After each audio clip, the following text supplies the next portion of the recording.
Une question? Des conseils sur le temps? C'était la météo avec Comme il faut. Store, fenêtre, porte, volet.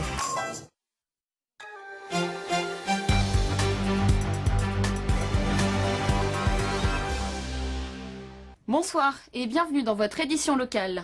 Voilà des mois que cela dure. Un immeuble du quartier du Port est ravagé par les fissures et la situation ne cesse de s'aggraver.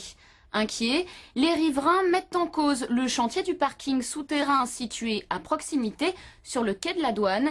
Yannick Fournigaud et Anne Lehars ont pu constater les dégâts.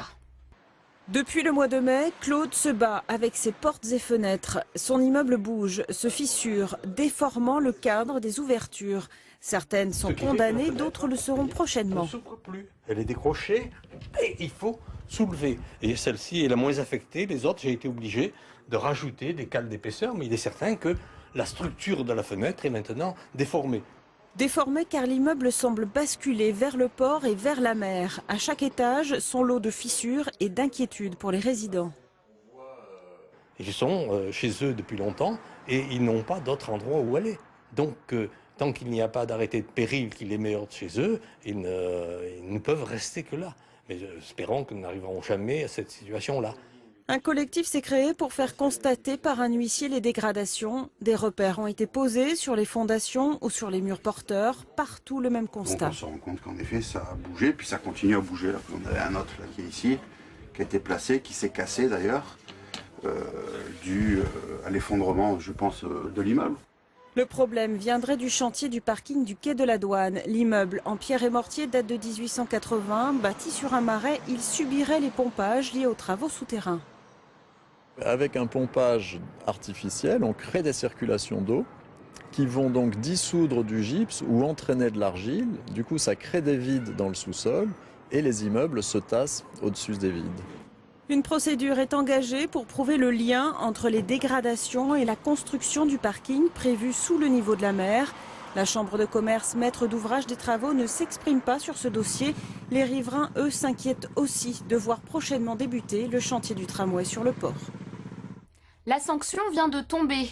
Suite à l'usage d'engins pyrotechniques lors du match OGC Nice-Montpellier, le 1er septembre dernier, les Aiglons ont finalement écopé d'un match à huis clos avec sursis et d'une amende de 50 000 €. Foot toujours, ou presque, avec la reconversion du rail. Le secteur de l'ancien stade de Nice fait l'objet d'un projet d'écoquartier. Il a soulevé aujourd'hui la polémique en conseil municipal. Les détails sur des images de Jacques Soffer. Voilà à quoi pourrait ressembler le nouveau quartier du rail. En tout cas, ce sont les maquettes sur lesquelles devront s'exprimer les Niçois dans le cadre d'une concertation publique. Évoquée en conseil municipal, la valorisation du secteur du stade a fait débat. La gauche vote contre.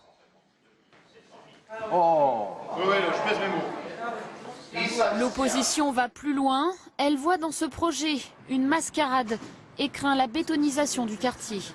On risque d'avoir encore un centre commercial, on risque d'avoir tout et n'importe quoi, on risque d'avoir beaucoup de béton. Et cette ville a besoin aussi d'espaces verts. C'est une attente très forte de la population, d'espaces verts, de maisons de retraite, de crèches, d'équipements collectifs, d'équipements sportifs. Il faut que les Niçoises et Niçois soient associés à la décision finale. Et il ne faut pas que ce soit un cabinet ou un cabinet parisien d'architectes qui décide à notre place sur le devenir de ce quartier. La gauche réclame un référendum. La droite propose aux Niçois de se prononcer sur un projet d'écoquartier. Nous avons présenté aujourd'hui un rapport qui est voté, donc qui a force de loi, et qui dit très clairement qu'après une première phase de consultation de la population, des bureaux d'études vont être consultés et mis en compétition pour que nous ayons le meilleur rendu par rapport aux exigences qui sont les nôtres. Ce qui compte, c'est ce qui est voté, ce ne sont pas les élucubrations de l'opposition.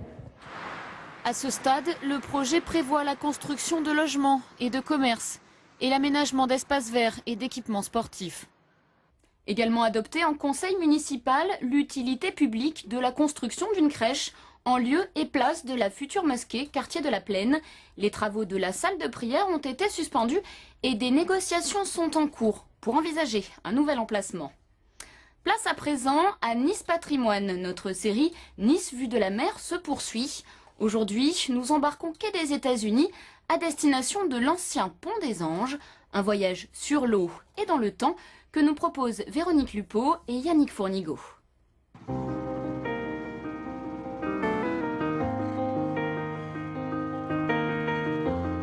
Au loin, le rivage et la promenade des Anglais qui dévoile son passé.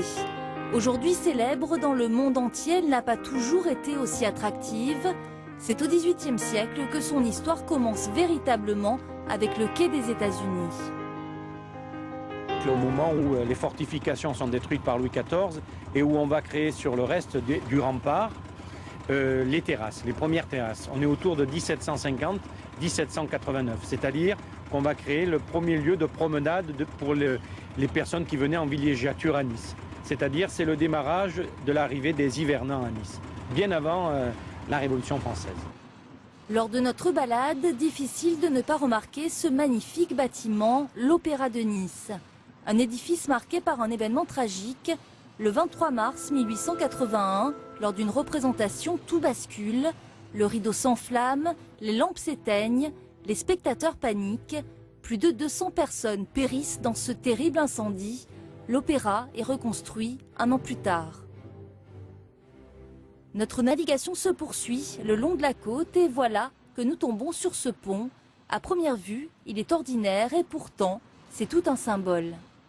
Nous avons effectivement le successeur au pont des Anges. Le pont des Anges est le pont qui passait finalement du Vieux-Nice vers le nouveau quartier, c'est-à-dire le quartier qui sera le quartier de la promenade des Anglais. Donc ça va faire le lien finalement entre les terrasses, le pont des Anges et le chemin des Anglais qui deviendra promenade des Anglais. On est autour de 1863-1865.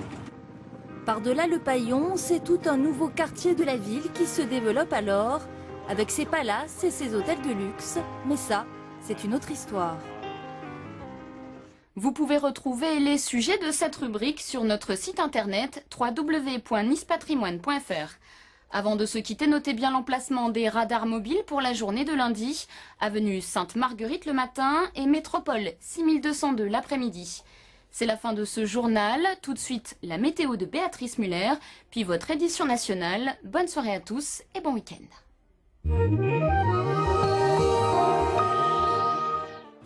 Bonsoir, le ciel est encore bien ensoleillé. Demain, dimanche et lundi, le temps est variable. Les éclaircies alternent avec les nuages.